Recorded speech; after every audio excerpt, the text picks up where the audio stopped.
بسم اللہ الرحمن الرحیم۔ السلام علیکم۔ حضرت خاتم اسم کو جب اپنے مرشد حضرت شفیق بلخی کی خدمت میں رہتے ہوئے 33 برس گزر گئے تو ایک دن حضرت شفیق بلخی نے ان سے پوچھا، خاتم تمہیں میرے پاس رہتے ہوئے کتنا عرصہ ہو گیا؟ عرض کیا 33 برس۔ حضرت شفیق بلخی نے پوچھا کہ ان 33 برسوں میں کیا سیکھا؟ فرمایا 8 مسئلے۔ شیخ نے فرمایا انا للہ و انا الیہ راجعون۔ اتنی طویل مدت تو صرف 8 مسئلے، معلوم ہوتا ہے کہ تمہاری عمر آئی گاں گئی۔ حضرت خاتم نے عرض کی کہ ہے استاد محترم، میں جھوٹ بولنے سے نفرت کرتا ہوں، فی الواقعہ میں صرف 8 مسائل ہی حاصل کر سکا۔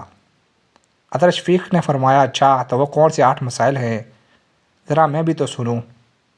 حضرت خاتم نے عرض کی کہ پہلا مسئلہ یہ ہے کہ میں نے لوگوں کو دیکھا کہ ایک شخص کسی خاص شیخ کو محبوب رکھتا ہے جو تا دم مرگ اس کے ساتھ رہتی ہے۔ جب اس کا رشتہ حیات منقطع ہو جاتا ہے تو وہ اپنی محبوب شیخ سے جدا ہوتا ہے، لیکن میں نے حسنات کو اپنا محبوب بنا لیا ہے جو مرنے کے بعد میرے ساتھ رہیں گی۔ دوسرا مسئلہ یہ ہے کہ میں نے قرآن کی کچھ آیات پر غور کیا اور اپنے نفس کی خواہشات پر قابو پانے کی عادت ڈالی، یہاں تک کہ وہ حق تعالیٰ کی اطاعت میں راسخ ہو گیا۔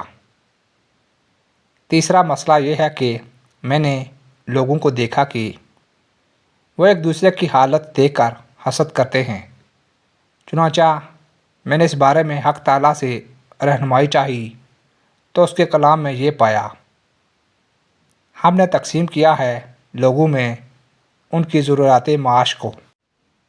اس حکم الہی کو میں نے ذہن نشین کر لیا اور حسد سے یکسر کنارہ کش ہو گیا۔ جب قسمت اللہ کے یہاں سے ہے تو پھر خلق سے عداوت کیسی؟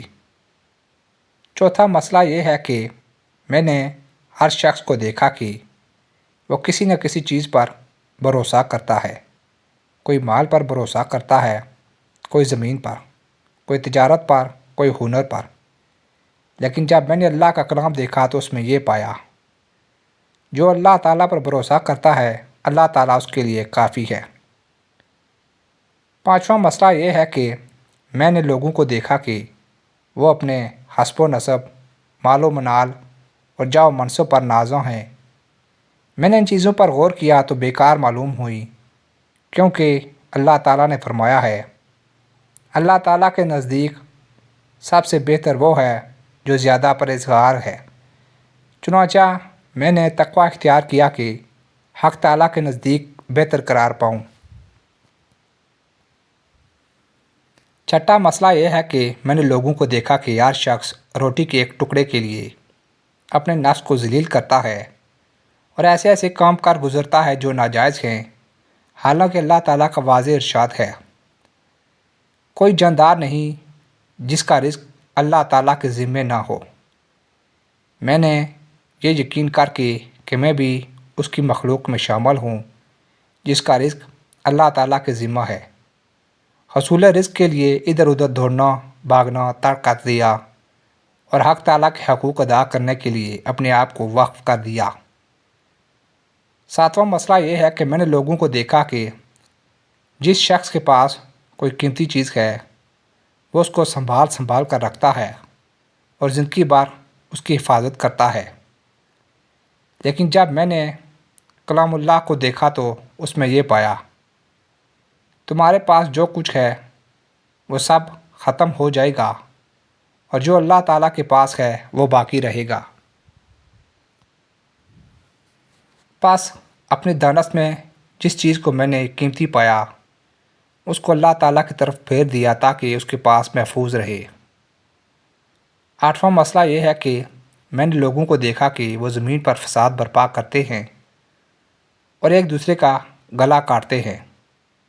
میں نے کلام الہی کی طرف رجوع کیا تو اس میں یہ پایا شیطان تمہارا دشمن ہے، اس کو دشمن سمجھو، وہ اپنے گروہ کو اس کی طرف بلاتا ہے تاکہ دوستی ہو جائے، چنانچہ میں نے صرف شیطان کو اپنا دشمن سمجھ لیا اور باقی سب مخلوق کی عداوت ترک کر دی۔ حضرت شفیق بلخی نے یہ سن کر فرمایا، ہے حاتم، اللہ تجھ پر فضل کرے، میں نے تمام کتب سماوی پر غور کیا تو ان سب کی اصل یہی 8 مسئلے پائے ہیں۔ دوسرے سب مسائل انہی 8 مسئلوں کی شاخیں ہیں۔ بے شک اگر ہر مسلمان ان 8 اصولوں کو اپنی زندگی کا حصہ بنا لے تو یقیناً اس کی دنیا و آخرت سنور سکتی ہے۔ دعا ہے کہ اللہ تعالیٰ ہم سب کو ان 8 مسئلوں پر عمل کرنے کی توفیق عطا فرمائے۔ آمین یا رب العالمین۔